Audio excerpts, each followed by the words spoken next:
Ananitaka mchana wa leo nitoe. Bwana anataka mchana wa leo nitoe.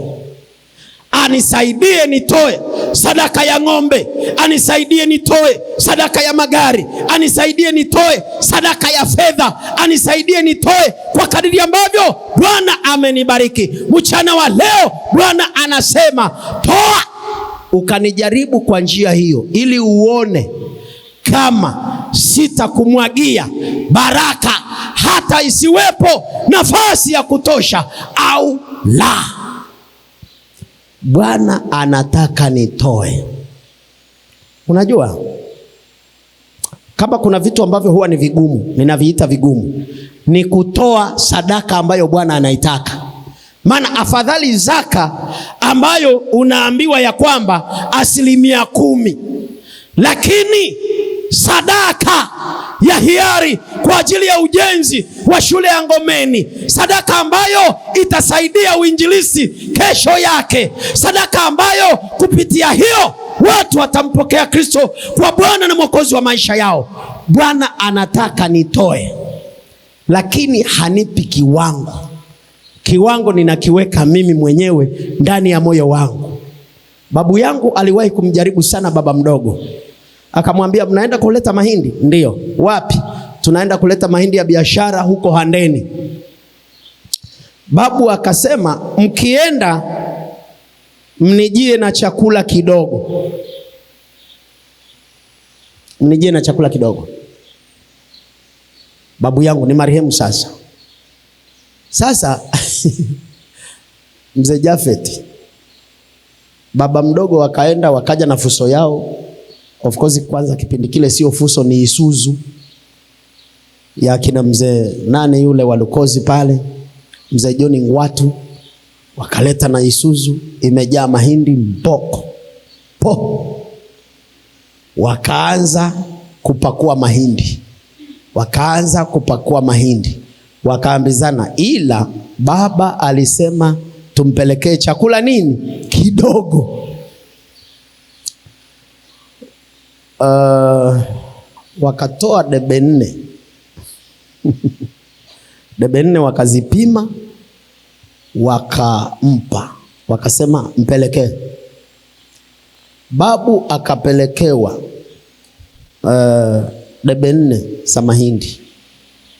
Akasema Scania nzima, hasemi tena Isuzu Scania nzima mkaona debe 4 ndizo za kuniletea. Sasa si ungekuwa specific kwamba tukupatie ngapi? Akasema sasa rudisheni debe 4 store, kwenye store yenu.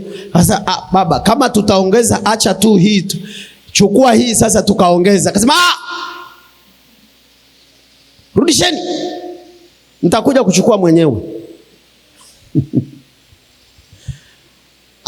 Waliporudisha akaja kuchukua mwenyewe. Hebu muangalie jirani yako, muulize, unataka Mungu aje kuchukua mwenyewe? Unajua alivyorudi akaja akasema fungua store. Unajua nikwambie mkolongo, baba yako akija pale kwenye ile biashara yako akisema fungua, ninachukua hapa ninachotaka, hata kama hujafurahi, ila na kuhakikishia huna cha kufanya. Alisema alianza kubonyeza magunia ya mahindi. Sasa tukamtazama, kabonyeza magunia. Sasa shusha lile likashushwa. Asema shusha na lile likashushwa. Na ushangae, babu alikuwa na wanawake wangapi? 4. Akasema shusha na lile likashushwa. Kumbe chakula kidogo ni cha kila mke gunia hili moja. Akasema shusha na lile likashushwa. Akasema sasa yale niliwaambia mrudishe, maana mmeleta debe 4. Debe kwa wake zangu, pumbavu. Sasa yote yakapakiwa, sasa yakapelekwa. Sasa wakamwambia, sasa siku nyingine tukienda kuleta mzigo uwe specific, useme tukupe nini.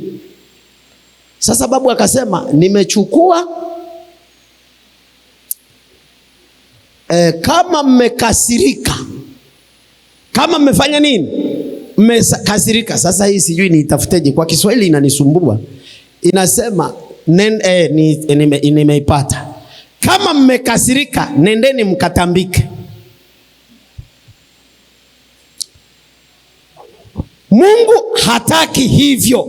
Mungu anataka tutoe kwa moyo, lakini kile ambacho akili yako inayotazama mafanikio yako, inayotazama biashara zako, inayotazama ajira yako, iseme hiki ninachotoa ndivyo ilivyo, maana Bwana amenibariki. Sema amina.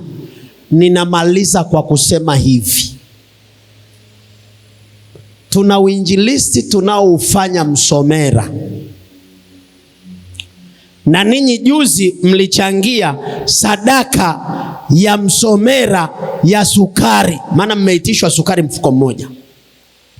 Kuna watu wakaitishwa kutoa sadaka ya ujenzi wa kanisa.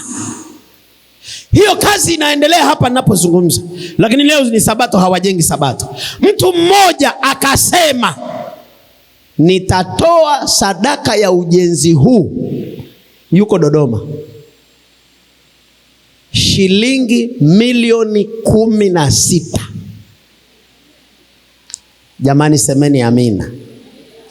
Ila jina langu lisitajwe popote,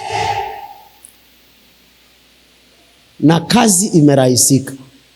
Na pale kwenye grupu lile la Msomera, wengine tumechangia 50, wengine tumechangia 30, wengine tumechangia laki, wengine wamechangia wengine. Lakini watu walivyoona jina la mchangiaji halikutajwa, kiasi alichochangia milioni 16. Baadhi ya watu kwenye grupu kasema tuambiwe ni nani. Muangalie jirani yako, muambie unataka sadaka yangu uipeleke wapi? Mungu ndiye ninayempa. Mchana wa leo ninawaitisha watu wa Mungu, wale ambao Mungu amewabariki, na kwa kweli wakitoa hivyo ni hakika katika mioyo yao na mbele za Mungu wa mbinguni hawatafilisika. Wanasema ya kwamba sitaki kusema milioni, lakini kuanzia milioni 1 kwenda juu, bila kusema ya kwamba nimeanzia wapi. Naomba wasimame juu, wasimame juu.